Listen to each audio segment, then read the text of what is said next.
Event di sebuah mall pasti ada aja sih. Pas dia keluar, ini perempuan loh. Perempuan, dia keluar dengan posisi muka pucet, tiba-tiba jam 5 menjelang ke malam itu suasananya lebih seakan-akan mereka itu datang buat ngebantu. Jadi kita disediain mes, satu rumah gede gitu buat 16 kru lah. Gue berempat di luar di ruang TV. Salah satu teman gue bilang, dia bangunin gue gini, Meng geseran sini Meng geseran. Jadi gue pegang-pegang. Iya, benar. Pas gue melek itu,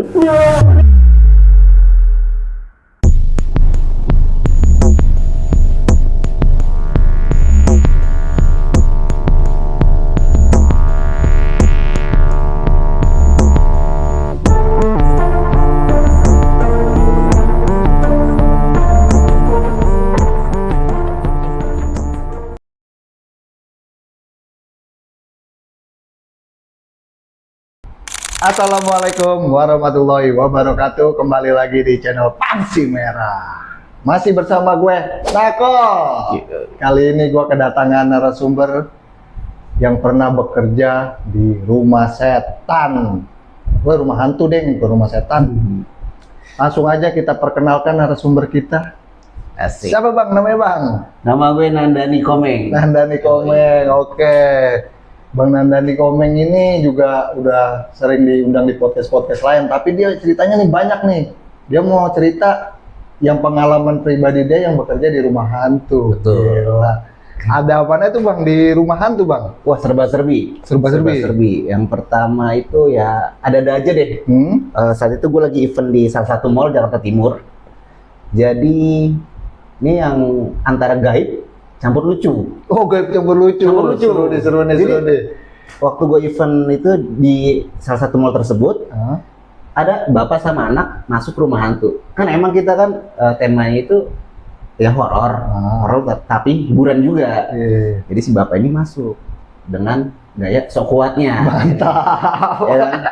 Pas dia masuk, setelah habis dari ruangan 1, dia masuk ke ruangan 2, yang dimana ruangan 2 itu ada talent kuntilanak. Oh, boleh mantep nih. Bang, Ada tahan dulu nih bang ya. Iya, Nanti siap. kita lanjutin ceritanya biar pada penasaran dulu. Betul.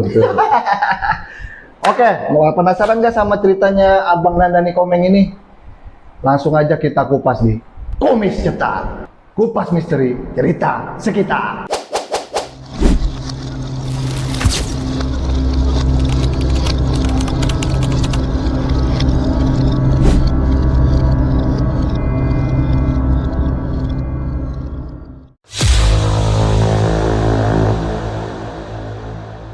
Oke, Bang Nandani, gue manggilnya Nandani apa Komeng nih? Bebas Bang Nako. Oke, Bang Komengnya kali ya. Boleh. Ya, selamat menonton. Asik. Bang Komeng, lu bisa cerita nggak sih awal mulanya lu bisa bekerja di rumah hantu ini gimana sih? Oh ya, awalnya gini. Jadi di tahun 2022, gue ngechat ownernya. Kebetulan ownernya ini teman-teman nongkrong juga. Oh. Jadi ya gue chat, gue minta kerjaan di situ, akhirnya dikasih kerjaan sebagai marketing foto. Berjalan beberapa event, jadilah gue masuk sebagai talent hantu. Talent hantu sebagai dukun.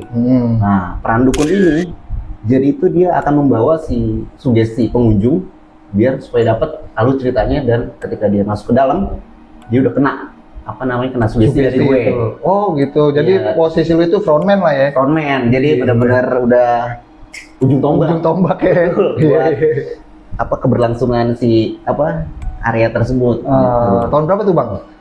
Itu 2022. 2022. Nah, jadi pengalaman gue secara pribadi ya, yang menurut gue yang ada kutip gaib. Memang kita kalau buka event di sebuah mall pasti ada aja sih. Nggak kita pungkiri juga pasti ada yang ikut. Cuman kan ya kita sebagai talent atau sebagai kru, kita profesional aja lah. Anggap aja mereka ada, tapi ya udahlah. Jalan aja ya. Dan kejadian yang pertama yang unik adalah ketika masuk ke tahun 2023 awal. Kejadian ini di salah satu mall Jakarta Timur. posisi waktu itu gue lagi jadi sebagai guide atau pemandu. Oh, pemandu. Nah, ada bapak sama anak ini masuk. Bapak ini sok kuat, ya kan, kayak seakan-akan, bisa lah gua sampai tuntasin sampai akhir. Di ruangan pertama dia udah kena suges. Oh, udah kena duluan tuh. Di ruangan kedua masuk, kan kuntilanak di situ ya kan. Nah, pas di ruangan itu tuh dia itu seakan-akan dia nunjukin bahwa dia punya power. Dia begini-gini dong, ya kan gue sebagai pemandu ya agak ketawa juga sih. Ya karena kita konteksnya kan di situ hiburan, bukan ngadu ilmu. Bukan. Kan? Nah, pas di ruangan kedua itu bapaknya itu bergaya kayak gini-gini, ala-ala dukun-dukun yang di sana gitu ya. Gua punya guru, gua sautin. Gue juga punya guru juga Pak. Ya. Masa lu punya guru, gue gak punya guru? Ya kan? Udah Pak tenang, ini cuman talent doang kita di sini apa namanya teatrikal gitu ya kan. Bapak nggak usah yang aneh-aneh. Enggak, anak saya nangis. Ya anak bapak nangis wajar karena takut ya kan. Bukan kita ngadu ilmu. Enggak, saya tetap punya guru. Mau saya panggil guru saya? Jangan Pak ya kan. Kita lanjut lagi Pak ruangan selanjutnya. Muter-muter. Ketemu lagi nih si Kunti, ya kan? Dia begitu lagi, saking mungkin gimana ya orang kayak gitu, gila ilmu kan gila ilmu. Dia saking kayak pesilat gitu ya kan, pemburu hantu lah ya, gini. Pak, bapak ngapain? Ini masih orang Pak, bukan hantu. Dia gitu kan, agak ada suara gerungan gitu. Pak, udah Pak. Pas tenang, anak saya nanti, yaudah nih anak bapak saya bawa keluar. Bapak udah nggak usah begitu ya kan, kita hiburan di sini. Ya. Udah sampai keluar, udah gua anterin sampai keluar anak bapaknya. Sebenarnya saya tadi mau lawan mereka Mas. Lawan gimana Pak? Lah itu kan manusia ya kan. Nggak, di sini hawa-hawa gaibnya kenceng. Ya mungkin bapak bisa ngerasain, tapi kami di sini kan kerja Pak. Iya hiburan. Jam berapa sih buka ini aneh?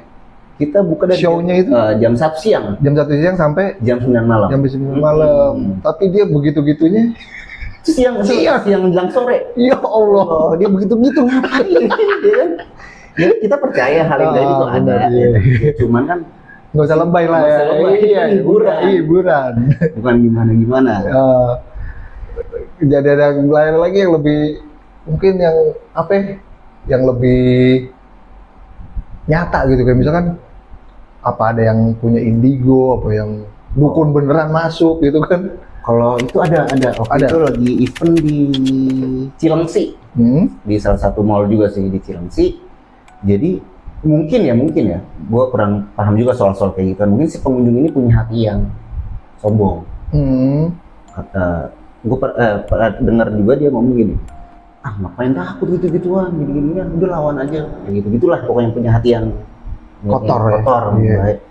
Pas dia keluar, ini perempuan loh, perempuan, dia keluar dengan posisi muka pucet, tiba-tiba dubrak, jatuh, pingsan. Dia pingsan, dia juga tuh kayak agak kesurupan gitu, ya kan? Nah, udah pingsan gitu, salah satu temen gue nyamperin dong. Dia bilang, Meng bantuin angkat. Ya karena si perempuan ini gede lah, berat juga. Bilang seret aja udah, ini gede banget ya kan. Akhirnya gotong pelan-pelan, pindahin. Nah, salah satu ada founder dari rumah hantu tersebut. Ya udah, emang itu si anak kesurupan. Dia langsung tiba-tiba dia pingsan, dihilangin gitu aja. Jadi bener-bener kalau kata si foundernya rumah hantu, dia ini punya hati yang jelek lah, kayak seakan-akan nantang yang ada di sini. Memang ada, cuman kita ya udahlah. Kita sebagai kru emang udah tahu, cuman ya udah. Tapi pas sadar itu nggak lu tanyain gitu, Mbak tadi kenapa gitu awalnya? Enggak. Nanya. Tapi bukan gue yang nanya, tapi temen gue, Mbak, kenapa awal-awalnya dia merasa kayak pusing, mual, ada yang gelendotin, kayak ada yang ngikutin begitu-gitulah. Pokoknya pas dia udah keluar dari area, udah tiba-tiba dia pingsan, udah kita tolongin. Terus sehari berapa kejadian sih? Bang, kadang dalam satu event itu ada yang kejadian, ada yang enggak juga sih. Oh enggak, kadang-kadang flat aja gitu Flat biasa. aja. Oh. Paling berkesan buat gue tuh lagi di event di salah satu daerah Jakarta Timur juga masih Jakarta Timur. Klender. Hah? Nah, jadi ya tahulah mall itu dulu 98 kayak gimana ya kan. Iya. Mall legendaris kalau Jakarta Timur mah tahu banget itu. Iya. Jadi di mall itu yang paling gue berkesan setiap jam 5 sore, setiap jam 5 sore itu bau angus. Bu Angus. Setiap jam 5. Waduh. Ya mungkin kru-kru yang saat itu pada tahu udah pada biasa aja. Jangan ada yang kebawa Bawa suasana bawa gitu suasana. kan. Jadi ya kita juga ngamanin sama-sama gitu ya kan. Terus setiap jam 5 sore ada aroma angus yang ya tahulah. Setiap jam 5 sore dan suasana itu udah jam 5 menjelang ke malam itu suasananya lebih horor dapet. Bahkan itu seakan-akan mereka itu datang buat ngebantu. Nggak tahu juga ya, tapi kebanyakan pengunjung bilang the best horror. Hah? Padahal itu isinya berapa talent sih di dalam? 5 talent. Kan seakan-akan wah, pokoknya the best dah. Oh gitu. Kita bikin event di situ 2 kali. Pertama dan kedua. Nah, yang kedua ini lebih relate karena apa? Temanya itu soal kematian itu kayak tata cara kita mandiin jenazah, tata cara kita ngelihat suasana liang lahat, lihat orang lagi berdoa buat si mayit. Jadi itu benar-benar terskrip. Jadi setiap ruangan tuh ada adegan-adegannya tersendiri. Nah, yang event kedua ini yang di mall itu benar-benar menurut gua the best horror. Maksudnya tuh setiap pengunjung yang masuk punya terkesan sendiri. Bahkan ada yang nggak kuat, dia inget sama ibunya karena ibunya udah meninggal. Ada juga ya karena kita pakai tata cara ya karena gue muslim, pakai tata cara muslim. Ada juga yang non muslim yang ikut masuk situ, dia ngerasain dengan hawa di dalam itu benar menurut gue event yang the best di situ. Dan ya mungkin ada bala bantuan juga, gue nggak tahu deh, karena mereka yang udah masuk itu ada yang benar-benar sampai mau masuk lagi, bahkan ada yang nggak mau masuk lagi karena kayak anjir bang, ini dapet banget konsep rumah hantunya, gue ngerasain apa yang kita rasain semua gitu. Jadi pengunjung tuh histeris pas kita mau diajakin foto aja, itu kayak dia tuh mau nggak iya, mau foto sama hantunya. Talent hantunya. Oh iya. Mau nggak karena udah saking takutnya di dalam. Karena yang pertama konsep kita terkonsep, yang kedua dan mall itu yang bekas 98 tadi. Iya. Tapi lu pernah nanya nggak sih ke mana pengunjung gitu misalkan, gimana Mbak, apa aja yang dilihat itu di dalam? Nah itu ada juga kayak gitu cerita. Jadi waktu mereka keluar, jadi seringnya kita nanya, gimana rasanya di dalam? Wah parah banget, kata dia, parah banget. Kenapa emang? Saya ngelihat yang itu mas, yang kuntilanak merah. Kuntilanak merah mbak, gue juga kayak ngerasa kuntilanak merah. Perasaan kru gue nggak ada yang pakai ini merah. Jadi kuntilanak biasa aja putih, kru lu? Putih, semua putih. Kecuali dukun. Kalau dukun hitam-hitam ya? Ya hitam-hitam, ya kan. Kuntilanak merah, posisinya nggak ada.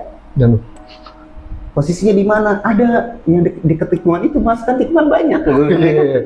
Di sana kuntilanak merah. Bener mbak, iya. Soalnya, itu serem banget kalau kuntilanak merah. Boleh dipanggilin nggak? Sebentar. Masuk dong ke dalam. Anak-anak, lu nggak ada yang pakai baju kuntilanak merah kan? Nggak ada bang, nggak ada. Putih semua kan. Kuntilanak merah siapa? Terus ada salah satu kru gue ya kan bilang, bang, kuntilanak merah siapa ya? Posisinya di mana? Gue takut jadinya. Lu gak usah takut, lu kan talent di sini. Lu nakut-nakutin. Ya kita bersyukur aja deh, ada yang ngebantu. Gue bilang pengunjung buat biar dia nggak merasa takut, adem ya. Paling itu ada kru tambahan mbak, saya juga baru tahu. Tangan orang kok, tapi kok orang yang ngasih, soalnya tadi saya lihat ada dibelokan. Dia nggak paham juga kayak kan. Aduh. Berarti emang banyak banget ya? Banyak. Yang namanya kejadian-kejadian itu nggak disengaja nggak ada deskripsi lu gitu kan. Ntar ada, misalkan lu nongol lah di sini gitu. Udah nggak pakai kayak gitu ya? Udah nggak pakai gitu deh. Udah nongol sendiri. Nongol sendiri. Gila. Aduh. Kayak apa gitu? Kayak mereka tuh ya karena kita cosplay mereka jadi tertarik. Ya jadi ikutan juga ngeramein gitu. Itu berapa lama lu bikin show gitu? Misalkan satu mall. Apa sebulan? Apa 2 minggu? Kita bikin sebulan full dari hari pertama sampai hari ke-30. Sebulan full di satu mall. Berarti mall. habis itu pindah ke mall lain. Berarti ceritanya lain-lain dong ya? Ya, lain-lain. Sama halnya kayak yang ada salah satu mall di Jakarta Barat. Ya mall ini cukup besar lah. Suatu ketika gue waktu itu masih jadi talent dukun itu. Talent dukun. Ketika pengunjung keluar, itu diminta foto dengan salah satu talent. Dia bilang kuntilanak. Gue dengarkan dari dalam. Gue panggil dong teman gue, tuh hari mau foto sama lu kuntilanak, lu pakai wig dulu. Oke dong, dipakai wig, dia keluar. Kata pengunjung itu, dia bilang bukan sama yang ini, bang, tapi sama yang satunya. Satunya siapa yang jadi kuntilanak? Gue tanya lagi, nggak ada, nggak ada.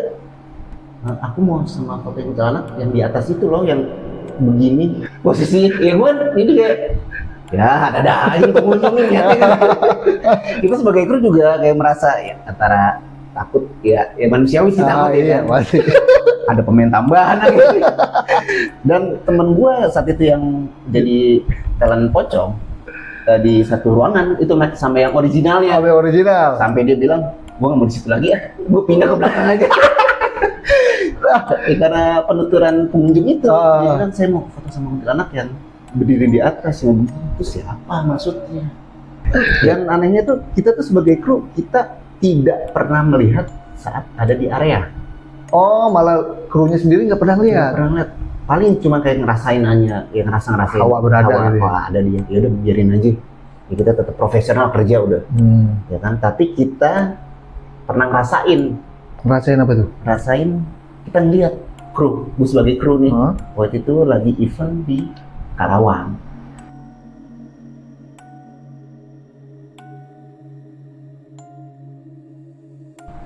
Jadi kita disediain mes, satu rumah gede gitu buat 16 kru lah.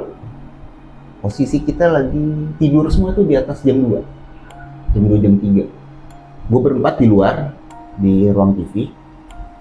Salah satu teman gue bilang, dia bangunin gue gini, Meng geseran sini Meng geseran. Gue belum tahu kalau dia udah ngeliat duluan. Dia bangunin gue buat gue ngeliat juga gitu ya kan. Oh ngajak gitu kan. Meng geseran sini geseran. Jadi gue dipegang-pegang. Iya benar. Pas gue ngeliat gitu, wah apa itu gue langsung, wah apa itu? Ada temen gue paling pojok namanya Bima. Bangun Bim. Apa sih? Itu Bim apa Bim? Maksudnya si Congko itu begini persis di samping trash bag sampah. Pocong begini samping trash bag sampah. Dan gue bangun dong temen gue satu-satu. Bim bangun. Karena temen gue nih orang Padang asli, dia bilang gini, baca surat An-Nas katanya. Dengan logat Minangnya. Ini antara horor sama komedi. Baca surat An-Nas, kan kata dia gitu. Yang lucunya lagi, temen gue si Bima ini ngusir dengan bahasa logat Padang, bilang anjing, lancang itu kabur. Gue langsung nyalain lampu, ceklek, hilang udah. Oh, jadi tapi sempat ngeliat semuanya? Bertiga yang lihat. Bertiga. Satu masih pules. Widih, gila kebo juga tuh orang, berisik gak bangun. Kok ini si makhluk ini bisa-bisanya kita bertiga ngeliat semuanya ya? Semua dia posisi begini, merhatiin ke arah kita tidur. Pas kejadian itu ya gue kepo dong sama si rumah itu, kenapa sering banget kejadian aneh. Oh berarti nggak sekali dua kali tuh? Nggak sekali 2 kali. Nah pas kejadian gue ngeliat pocong itu pas gue udah show. Jadi sebelumnya itu pas kita lagi produksi pembuatan area rumah hantu. Di hari keempat kalau nggak salah, gue tidur pules. Posisi gue bertiga pas lagi produksi tuh, bertiga tidur pules. Biasa kalau tidur kan orang kakinya begini kan, lipet. Iya. Tiba-tiba gue secara sadar apa nggak sadar sih gue itu kaki gue diginiin. Meng, gue dateng. Gue bilang, weh, apaan itu ya kan? Bangun ya temen gue. Ini di tengah-tengah kita ada dia, maksudnya tuh kayak posisi gue di tengah, temen gue di pinggir. Jadi dia tuh persis di tengah-tengah ngangkat kaki gue. Itu apaan tuh? Nggak tahu, Hitam gede. hitam aja, hitam kayak gimana sih, kayak manusia, cuman dia ngebangunin, kayak minta geser, dia mau tidur di situ juga kayak. Iya. Ya gue serem juga dong itu. Itu kejadian pertama saat di mes tersebut. Baru pertama. Nah, gangguan kedua ketika gue melihat si pocong dan banyak gangguan lain kayak teman-teman ngerasain juga kayak hal-hal dia lagi mandi tiba-tiba dari jadi atapnya tuh ngompong gitu, kayak ada begini dong nih. Jadi tiba-tiba kan manusia kan ngeh ya, karena kita punya mata kayak mantu, ya kan? Mantu, jadi belum selesai mandi udah diandukan. Tapi kejadiannya random gitu, nggak mesti harus malam itu kejadiannya. Random, siang juga digangguin. Nah, yang parahnya lagi ada lagi air. Kita lagi nyuci, itu kenapa di jam segitu mati? Setiap jam 7 malam itu kayak kok air mati ya? Tiba-tiba mati sendiri, tiba-tiba muncul sendiri. Pokoknya setiap jam itu deh, nggak ngerti juga. Setiap jam itu, tapi lu nggak nanya sama yang punya kontrakan gitu? Nanya, kata dia lancar-lancar aja air mas. Nah lu? Gue juga bingung. Setelah itu gue tanya lagi dong sama, bener ada warga sekitar yang datengin kita. Oh kepo dia ya? Kepo. Mas, yang kontrak di situ ya, yang mes di situ? Iya pak. Berani-beraninya ya. Apa mau kontrak di situ? Ya. Emang kenapa? Ya kan? Oh dia udah lama banget tadi tinggalin, udah 2 tahunan lebih lah setelah COVID ini. Oh gitu ya pak. Baru mas doang yang baru masuk. Maaf, saya mau numpang nanya emang sebenarnya ada apa sih pak?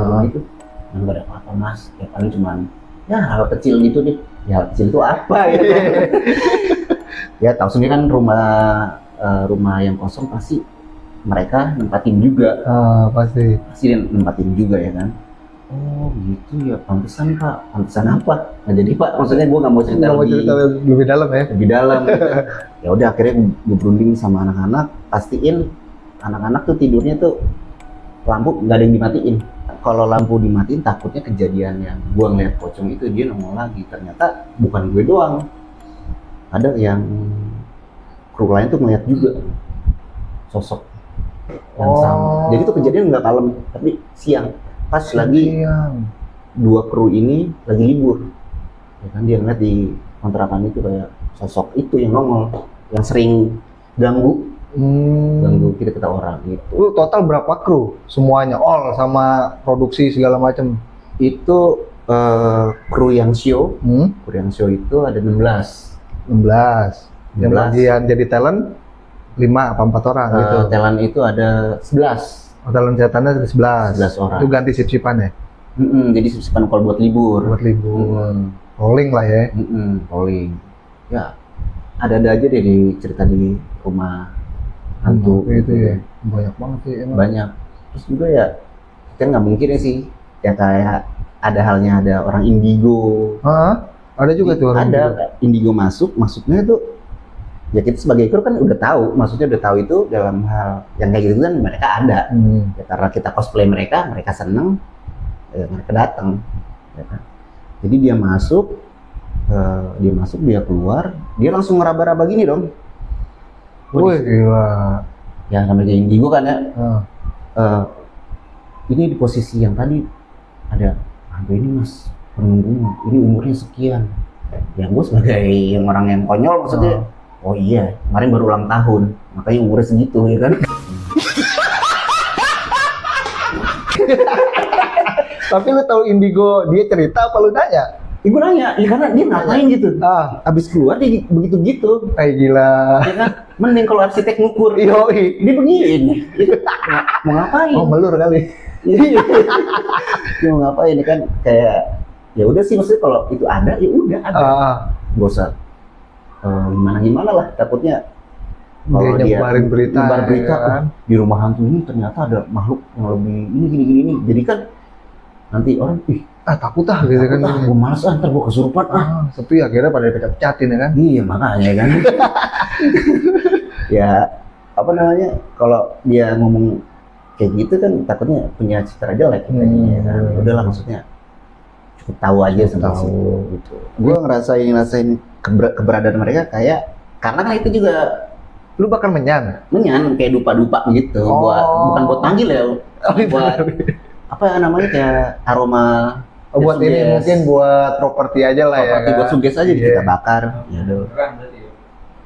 Iya. Benyana beneran, makanya itu yang jadi ngundang gitu. Ya emang kita pakai dupa-dupa gitu, cuman niatnya bukan musik cuman buat ya pengharum, niatnya kan pengharum ruangan, bikin sugesti pengunjung saat itu ya kan.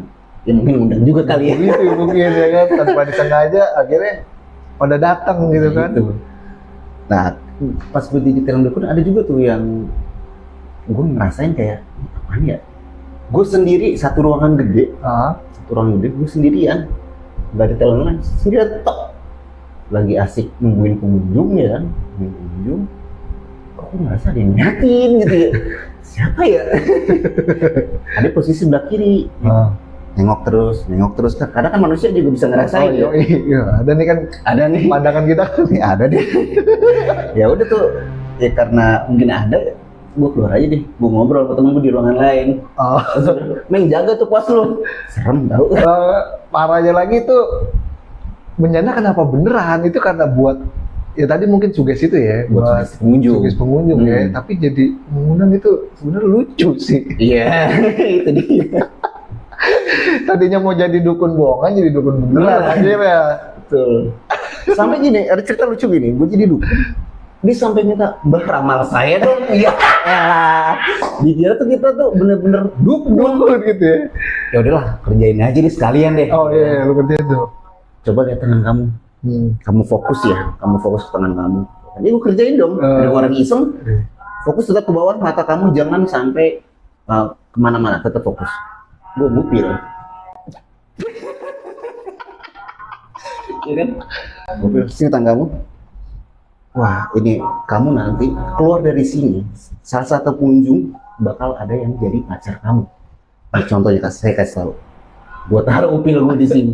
Ini apa Mbak? Ini batu gaib ya kecil. Oh gitu Mbak. Akhirnya gue suruh kamu tekap seperti ini. Jangan sampai kamu lepas sampai ke pintu keluar. Mengerti? Kalau kamu sampai lepas, kamu nggak akan mendapatkan jodoh kamu. Cewek cowok tuh? Cowok. Oh, cowok. Mau kerjain ya kan? Itu upil gua. Bunganya batu ya kan?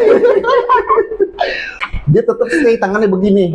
Karena udah kena sugesti gue dong. Ya kan? Bawa terus ya kan. Terus kata temennya, "Coba itu batu apa sih?" Ya kan? Lihat gini. Itu upil. Ya kan? Dia akhirnya minta, "Anjing gua dikerjain nih sama mbahnya nih kan." "Mana mbahnya? Gua mau foto sama dia." Ya kan? Ya udah lagi itu. Di balik sisi yang mistis romantis ada juga komedinya. Komedinya emang komedi konyol deh. Ada aja itu cerita. Lu cerita lu masih banyak apa udah kelar deh? Sebenarnya masih ada. Jadi 11 orang itu korban yang hilang. Di lain waktu, tuh nggak? Misal nih, kayak lu sama Maul naik gunung gitu ya kan, naik gunung di waktu lain, gue juga naik gunung di waktu yang lain, kita hilang.